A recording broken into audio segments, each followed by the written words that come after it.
Folks, we now know the full, complete roster for One Punch Man, a hero nobody knows. Not only that, we also know of 4 DLC characters coming post-launch. This info comes from Sergio M3, he has done it again! The data mining expert got his hands on a new build of the game and he was able to find the full roster within the game's files. So, without further ado, here are all the characters that have been announced so far. The last one I talked about on the channel was Pajama Saitama, you might remember that video. Since then, V-Jump announced Child Emperor, Sweet Mask, and Spring Mustachio. And from here, it's all brand new, coming straight from the data mines. First up, Hammerhead, the brute who doesn't want to work anymore. Puri Puri Prisoner, the pervert S-rank hero. Crablante, the man who turned into a crab monster after eating too much crab. Snack, the A-class hero who receives and breaks the newcomers. And last but not least, Lord Boros.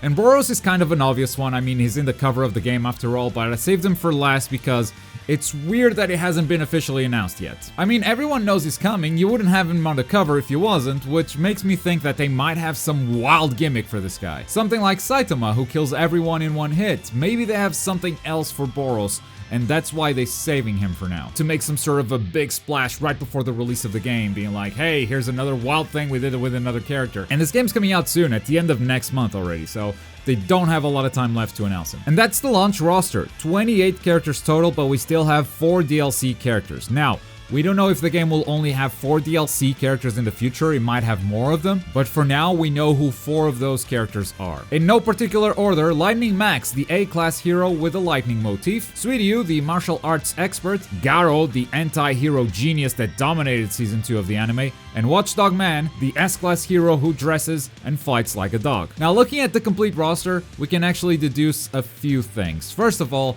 this game will have a story mode, and it's a story mode where you create your own character and play through the events of One Punch Man alongside Saitama and Saitama's friends. When Hellish Blizzard was announced, I think we all expected to play through Season 1 and Season 2 of the anime, but looking at this roster, I think it's just gonna have a big focus on Season 1. They might not even touch Season 2. Without Garo in at launch, it would be very hard to dive into Season 2 territory. So in story mode, you create your own character, play alongside Saitama and his friends throughout the events of Season 1. I don't think we should be expecting Season 2 at all. Not for story mode at least. DLC might bring some stuff. Maybe they don't just release the characters, maybe the characters bring their own quest lines and such. And the number of characters at launch was also very surprising to me. A total of 28 characters is kind of small for a Spike Chunsoft game. Now don't get me wrong, 28 characters is not a small amount of characters. It's a lot of characters to have in a fighting game or arena fighter. But Spike Chunsoft has gotten us used to bigger rosters. Jump Force launched with 40 characters. One Piece Burning Blood launched with 50-something characters, and the same for J-Stars. So this is by far the smallest Spike Chunsoft roster in a very long time. Since Spike Chunsoft's arena fighters usually don't have that much depth, and a lot of characters kind of behave in the same way, they're usually able to pump out a lot of characters into their games. So this lower roster count can mean a couple of things. One, it can mean that they're putting a lot more time and resources into other aspects of the game. There are a lot of variants and a lot of other game modes. You can fight with meteors falling from the sky and other crazy things, and if that's the case, I'm very happy about that. After trying the beta, I'm not expecting great things from this game's multiplayer. The fun ran out very fast. But maybe the single player content like story mode or this almost party game nature that the game has could be fun.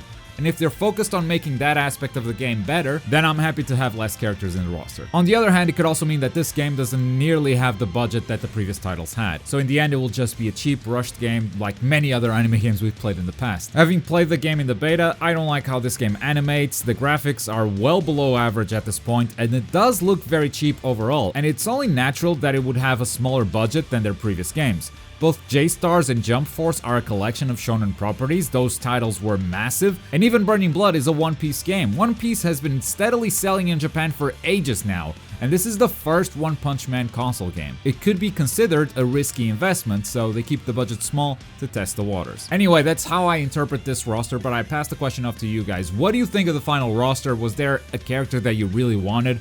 I think that given the roster size, having 3 tank top characters here is a bit of a bummer, but that's only my personal opinion. I'd love to know what you guys think.